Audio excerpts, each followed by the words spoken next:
Los derechos humanos han tenido mucho auge a partir de la reforma del 10 de junio del 2011 a la Constitución Política de los Estados Unidos Mexicanos. Desde luego que es un complemento a la reforma constitucional del 18 de junio del 2008 que crea este nuevo sistema de justicia oral. Se han complementado también que es fundamental para la autoridad el verificar que no se violenten los derechos humanos del imputado y desde luego los de la víctima también, pero el imputado tiene derechos, creo yo, que habría que analizarse desde el punto de vista formal y material. ¿A qué me refiero? El imputado necesariamente, cuando llega a hacerle frente a una investigación por la posible comisión de hecho delictivo, tiene derechos que no necesariamente tiene que exigir para que se le cumplimenten. Por ejemplo, la autoridad tiene que recibir una detención de él siempre y cuando puedan reunirse las hipótesis de la flagrancia y no necesita el imputado alegarlo. El fiscal o el policía que haga esa detención o cualquier ciudadano que la haga, el fiscal tendrá la obligación de verificar que esas hipótesis fueron cumplimentadas. Entonces, está obligado, sin que se le exija, respetar esos derechos y desde luego, si no fuese el caso, también una afectación de un derecho fundamental del imputado radica en que esté bien representado por un defensor que conozca las etapas del procedimiento, como ya lo expusimos en otro módulo, pero que todo eso en conjunto nos lleva a establecer la existencia de un derecho fundamental de todo imputado de debido proceso.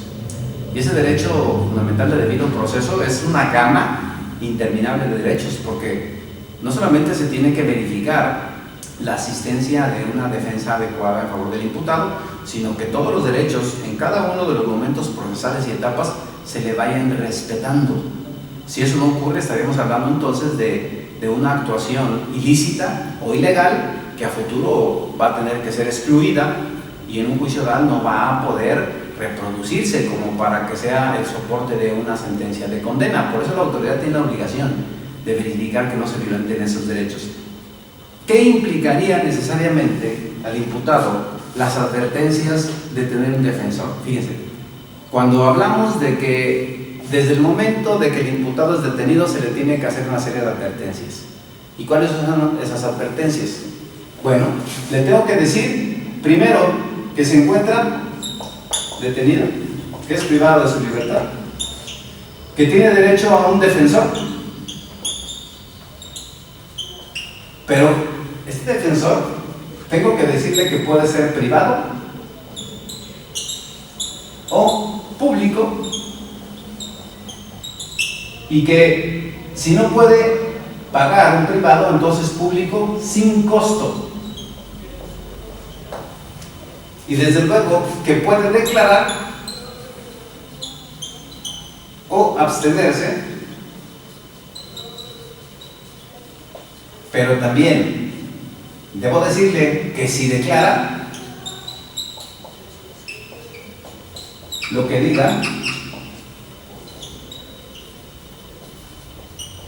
podrá ser usado en su contra. Estas advertencias son fundamentales. Y son fundamentales y parecería que no trascienden. Por supuesto que trascienden. Porque una advertencia implica necesariamente tener la certeza de darle legalidad a un acto. Si no le hacemos esta advertencia al imputado o se la hacemos de manera adecuada, podría nulificarse la obtención de un resultado de una diligencia. Tenemos una persona que está detenida, ya se le dijo que tiene derecho a un defensor. Bueno, se le dijo que tiene un derecho a un defensor, pero nunca se le dijo que sería privado o público con cargo de erario.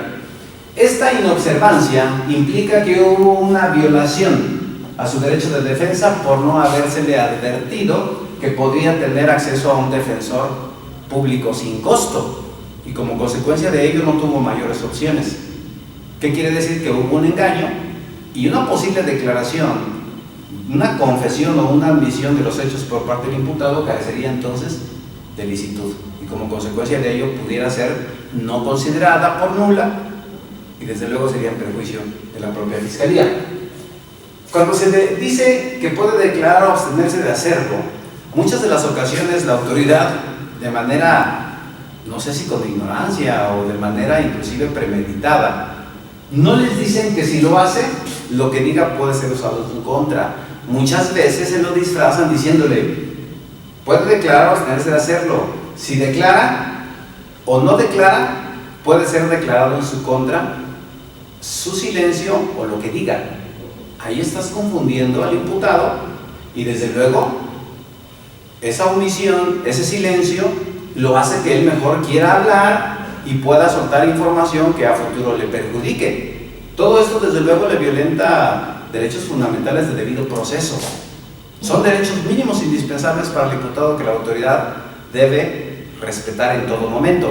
Y no estamos hablando que este tipo de derechos, como las advertencias que generalmente se le hacen al imputado desde el momento en que es detenido, se los tenga que hacer solamente el agente del Ministerio Público. ¿Por qué? Porque el agente del Ministerio Público no siempre es quien ordena la detención de una persona, sobre todo cuando es detenido en flagrancia. ¿Quién hace la detención? En la mayoría de los casos la policía. Y la policía todavía se atreve, muchas de las veces, a hacer unas advertencias de manera inadecuada y todavía se atreve a llevar a quien aparece como víctima ante la presencia del imputado para que lo reconozca como que ellos partícipes del hecho delictivo. Todo tiene lógica y parecería que es correcto, no porque está violentando su derecho de defensa. Si partimos de que ya se le dijo que tiene derecho a un defensor privado o público, no es para que solamente diga su nombre, sino realmente para que lo asista. Y aquí, si se pretendemos desahogar una diligencia de reconocimiento o identificación del imputado de manera física, aquí se requiere que esté presente su defensor para darle legalidad a esa diligencia. Si no lo hacemos, ¿qué ocurre? Es una prueba ilícita, será excluida a futuro y a ver, pregúntale a la víctima a ver qué va a sentir por los errores que cometió quien hizo la detención. Va a ver como un acto de impunidad. Muchas de las ocasiones probablemente el policía no conozca esto y eso es lo que estará generando. Probablemente el policía, de la insuficiencia de herramientas para poder llevar a cabo una adecuada investigación del hecho delictivo o una incapacidad en el conocimiento jurídico, incurran en este tipo de errores. Y un buen defensor, desde luego, que los va a aprovechar para tratar, desde luego, de lograr los objetivos de defensa. El defensor lo que tiene que buscar es esto. Por eso, la ley sí le impone una obligación muy importante a todo tipo de autoridad, inclusive, creo que haciendo una comparativa con los derechos de la víctima, el imputado tiene mayores derechos. ¿Por qué? Porque es quien resiente directamente un daño en su perjuicio al momento de ser detenido. Podría haber quien diga, pues sí, la víctima no lo siente. Claro que lo siente, nada más que el imputado tiene a su favor la presunción de inocencia, y esa presunción de inocencia tiene que ser vencida, y tiene que ser vencida por la autoridad en juicio, pero desde luego a través de la adquisición y pesquisa de diligencias o datos de prueba que cumplan con todos y cada uno de los requisitos, no solamente constitucionales, sino también legales. Eso va a hacer que la víctima pueda en un futuro sentir que sí se le hizo justicia, que se le reparó el daño, pero sabe que el imputado también tendrá la conciencia de saber que fue vencido por la derecha, y no el día de mañana podrá expresar que la autoridad sigue fabricando pruebas, sigue fabricando delincuentes.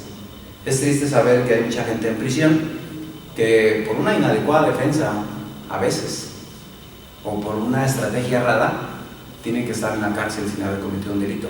Pero creo que también es muy grave para la víctima ver cómo quien cometió un delito está abandonado a la cárcel precisamente porque no se respetaron los derechos mínimos indispensables que la ley le da al imputado.